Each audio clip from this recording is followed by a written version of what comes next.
시몬 짜오. 한번 들어보세요. 시몬 짜오는 중국 북동에 있는 야오닝성의 서양 출신이다. 시몬은 어릴 때 아버지를 여의었기 때문에 어머니는 아이들을 홀로 키워야 했으며 어머니는 마을 이장이 유혹하기 위해 여러 번 찾아왔을 정도로 아주 아름다운 여인이었다. 이장은 늘 값비싼 선물들을 가져왔으나 그의 어머니는 번번이 그의 적거를 물리쳤다. 결국 그녀의 거절에 지쳐버린 이장은 어머니를 겁탈하고 말았다.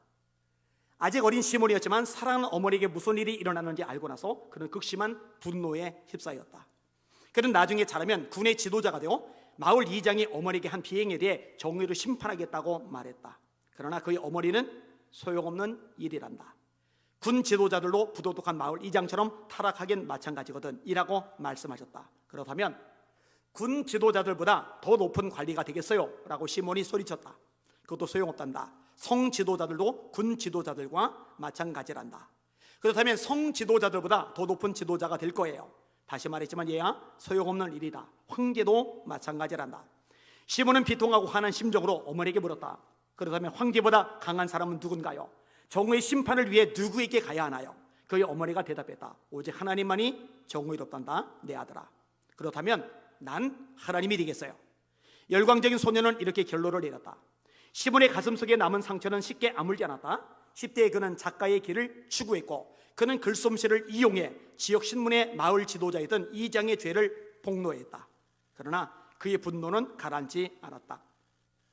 그런데 몇 년이 지난 후 시몬 짜오는 드디어 하나님을 만났고 그는 자신이 더 이상 어머니를 범한 그 사람을 미워하거나 그에게 복수하려 하지 않는다는 사실을 깨달았다. 이미 그의 인생의 목표는 바뀌어 있었고 이제 그가 원하는 것은 오직 복음을 전하는 것과 하나님의 영광을 드러내는 것뿐이었기 때문이다. 여러분, 교회가 복음을 전하는 것보다 더 가치 있고 더 중요하고 더 급한 게 세상에 어디 있어요? 목회자라면, 성도들, 그리스도인이라면 한 영혼을 구원받게 해서 지옥이 아니라 멸망이 아니라 심판이 아니라 천국, 구원, 영생을 얻게 하는 것, 이거보다 더 온 힘을 쏟아 부어야 될 게 세상에 어디 있어요? 이 본질을 놔두고 하는 바니까 이 교회가 메가리가 없는 거죠. 이 시몬 짜오가 아직 어리지만 이게 명확해지는 거예요. 예수님 만나고 나니까, 그리스도인이 되고 나니까 복음을 전하는 것, 이게 내 인생의 목표야. 하나님의 영광을 선포하는 것, 이게 내 인생의 존재 이유야. 근데 문제는 이 당시 기독교 박해가 심했거든요. 전도하니 당연히 핍박도 거세집니다.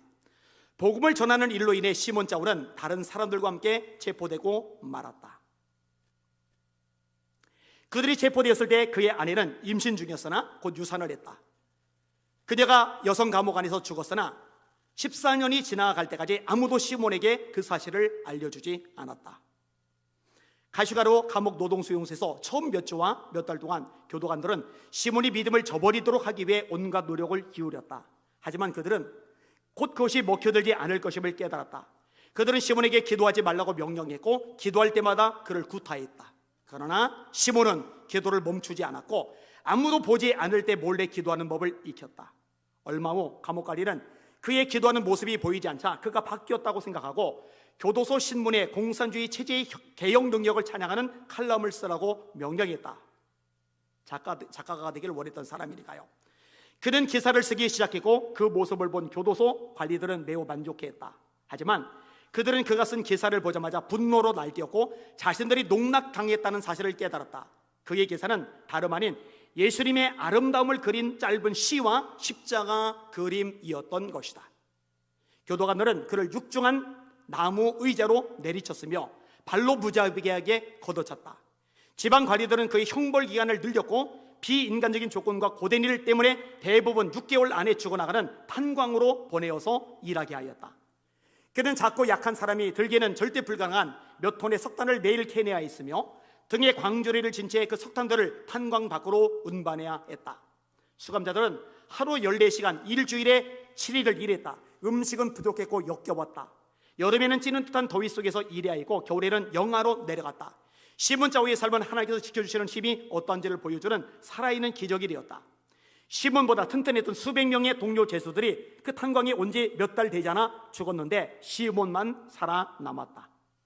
탄광에서 지내는 열흘 동안 지속된 고난으로 인하여 거의 반죽음 상태가 된 시몬을 감옥 관리들은 다른 지역에는 화학 공장으로 보냈다. 그것은 화학 공장이긴 했지만 죄수들을 주 노동력으로 사용하고 있었다. 그러나 화학 공장에서의 일 역시 매일같이 독가스와 해로운 화학 약품에 노출되어 있었기 때문에 전보다 그리 나은 것은 아니었다. 게다가 그는 매일 저녁 구타가 계속되는 감옥으로 돌아가야 했다. 대부분의 구타는 동료 죄수들이 자행했다. 교도관들이 다른 죄수들의 행동을 보고하는 죄수에 대한 보상으로 그들에게는 욕구불만을 서로에게 퍼붓도록 유도했던 것이다.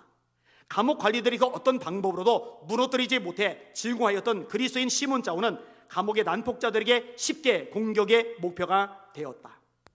하지만 하나님은 결단코 그를 잊어버리지 않으셨다. 어느 혹독한 겨울날 교도관들은 시몬을 난방이 된 방에 들이지 않고 속옷을 벗긴 채 눈밭에 서 있도록 하였다. 그리고 시몬을 문 밖으로 밀어내면서 이렇게 조롱했다. 너는 하나님을 믿잖아. 너를 따뜻하게 보호해달라고 기도하지 그래. 처음 몇 분 동안 면도날처럼 차가운 바람이 그의 살을 에웠다. 시몬은 주님에게 긍휼을 베풀어 달라고 부르짖었다. 그러자 아주 놀라운 일이 일어났다. 갑자기 엄청난 온기가 느껴지며 사우나에 있는 것처럼 땀이 나기 시작했다. 그리고 발주변의 눈이 그의 몸에서 뿜어져 나오는 열기로 녹기 시작했다. 시몬은 곧 동료 죄수들에게 소리쳤으며 창밖을 내다본 그들은 자신의 눈을 믿을 수가 없었다. 그의 몸에서 수증기가 뿜어져 나오고 있었던 것이다. 하지만 이런 극적인 기적은 흔하지 않았고 그는 다시 고통을 받아야 했다. 그는 수백 번이 넘게 잔혹한 구타를 당했다. 대부분의 죄수들은 이슬람 민족인 위구르족이었다. 위구르족 죄수들이 증오하는 돼지를 먹는 중국인인 시몬은 잔혹하게 당할 수밖에 없었다. 그런 후에 위구르족들이 그를 구탄 장면을 마치 염소를 죽이기 전에 둘러싸고 달려들어 때리는 것 같이 가격했다고 설명했다. 한 번은 매우 심하게 구타당하고 발에 채여 두개골이 부서진 상태로 의식을 잃고 쓰러진 적이 있었다. 의식을 잃은 상태에서 그는 주님이 그에게 다가와 다정하게 말씀하시는 환상을 보았다. 내 아들아, 나는 너와 함께 있단다. 나는 너를 결코 떠나거나 버리지 않을 것이다. 의식을 차렸을 때 그는 자신이 얼마나 오래 쓰러져 있었는지 알지 못했다. 매우 어지럽고 자신이 있는 곳이 어딘가 했다. 그리고 부서졌던 두개골 부분을 만졌을 때 마른 핏자국은 남아있었지만 상처는 기적적으로 사라졌음을 발견하였다. 시몬 자오가 감옥에서 보낸 31년이라는 세월의 대부분은 늘 구타로 점철되어 있었다. 그리고 이제 노인에 대한 시몬 자오는 마지막 해에 몇 해에 이르러 비로소 구타로 얼룩진 육체의 고통에서 벗어날 수 있었다. 오랜 감옥 생활 중에 그는 이런 시를 썼다. 시몬 자오가 쓴 시예요. 십자가 예수님이 겪은 동일한 아픔과 고통 경험하길 원하네. 옆구리의 창과 가슴의 고통, 바로의 전차에 몸을 싣고 이집트를 누비기보다는 발에 닿는 족쇄의 고통 간절히 느끼길 원하네. 어느 날 교도소장이 그에게 사무실로 오라고 명령했다. 혹 어떤 문제라도 생긴 것은 아닌가 하고 겁을 먹은 채 복도로 걸어가던 그는 더 이상 형벌이 늘어나는 일은 일어나지 않기를 간절히 소망했다. 이건 믿음이 없는 게 아니에요. 31년간 갇혀 있었으니까. 교도소장은 시몬에게 앉으라고 말한 후 담배를 피며 두꺼운 서류책을 뒤척거렸다. 그리고 마침내 입을 열어 중국 인민공화국 정부는 너에게 자비를 베풀고 네가 이 나라를 상대로 저지른 죄에 대해 관용을 보이기로 결정했다. 너를 풀어주라는 명령이 떨어졌다. 이제 너는 자유다라고 말했다. 시몬 자오는 드디어 풀려나왔다. 31년간의 긴 감옥살이를 마친 것이다. 그러나 중국의 어느 곳에서도 그들을 기다리는 사람은 없었다. 그가 31년 전에 알았던 사람들은 이미 죽었거나 그를 잊은 지 오래였으니 갈 곳도 만날 사람도 없었다. 시몬은 어디로 가야 할지 알지 못했다. 돈도 친구도 없었으며 도시로 가는 버스도 탈 수 없었다. 노동수용소가 그의 인생에서 가장 익숙한 부분이 되어버린 그는 교도소 입구 근처에 임시 오두막을 짓기로 결심했다. 축축하고 추운 오두막에 누워있을 때 그는 가끔 자신의 젊은 시절과 하나님이 주신 소명을 생각했다. 소명이 뭐예요? 복음을 전하는 것, 예수 생명 나눠주는 것. 근데 34년간 얻어맞기만 했어요. 추위만 당했어요. 배고픔만 겪었어요. 인생에서 그는 하나님께 신실하게 순종하려고 노력했지만 일이 잘 풀리지 않았다. 그에게는 이 세상보다 천국이 훨씬 나은 곳이었다. 오랫동안 경험한 아픔과 혼동이 천국에서는 사라질 것을 알았기에 빨리 죽기를 소망했다. 그는 몇 달 동안 조용히 그곳에서 살면서 고통의 시간 동안 신실하셨고 절대 그를 버리지 않으신 왕의 왕 주의 주신 하나님께 감사 기도를 드리는 일만 했다. 우리는 이럴 때 감사할 수 있을까? 31년간 죽도록 얻어맞았는데, 추웠는데, 배고팠는데, 아이는 유산됐고 아내가 죽은 것을 14년 동안 알지 못했는데, 31년 만에 풀려났지만 갈 곳도 없고 아는 사람도 없는데, 그래서 익숙한 교도소 근처에 오두막 짓고 거기서 그냥 버티고 있는데, 이런 상황이라면 나는 감사할 수 있을까? 여러분 어때요? 마저 읽을게요. 만일 예수 그리스도가 없었다면 이미 1000번도 넘게 죽었을 것을 시몬은 알고 있었다. 살아계신 그리스도가 그를 온전하게 지켜주셨으며 하나님에 대한 믿음을 배반하지 않도록 도와주셨다. 이 믿음을 지킬 수 있도록 도와주신 은혜에 감사하는 거예요. 예수님을 부인하지 않고 그 처자는 고통 속에도 주님을 꼭 붙잡을 수 있도록 지켜주신 하나님의 은혜가 크다고 그 은혜 때문에 감사하고 있는 거예요. 시몬은 세상에서 아무리 외로워도 예수님이 친구로 함께 하신다는 사실을 늘 잊지 않았다. 얼마 후 카슈가를 지역의 그리스도인들이 시몬 짜오에 대해 알게 되었고 그의 간증을 듣게 되었다.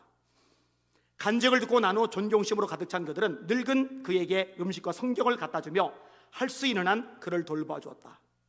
결국 시몬에 대한 소식은 신장에 있는 교회들을 통해 널리 퍼졌고 복음을 위해 31년간을 감옥에서 하나님의 능력으로 버텨온 기적의 남자가 있다는 소식이 중국의 다른 지역에도 전해지게 되었다.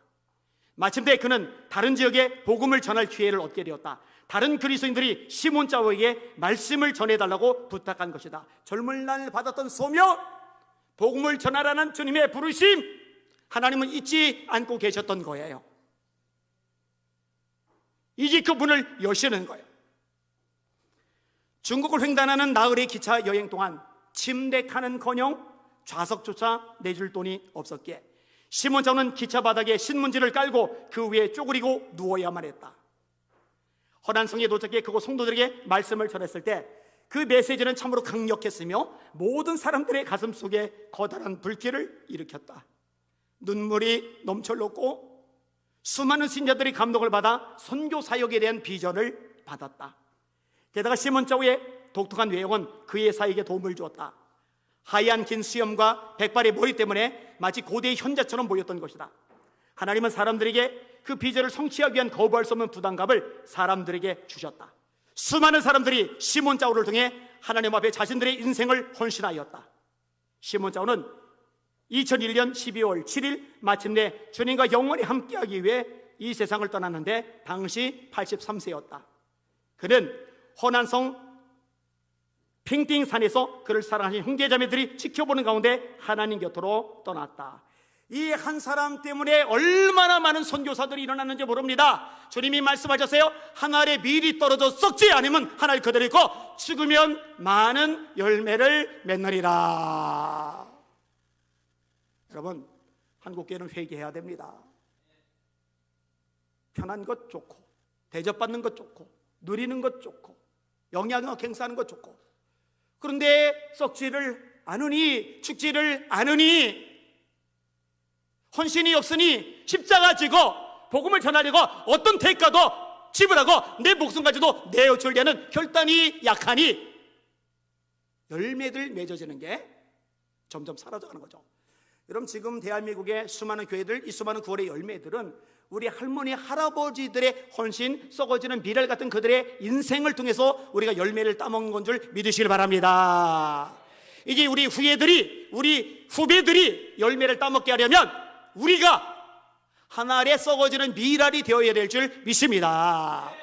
하나님, 제 안에 예수의 마음을 주시옵소서, 주님의 심장을 주시옵소서, 주님의 손과 발이 되어 세상을 치유하는 저희 인생이 되게 하여 주시옵소서.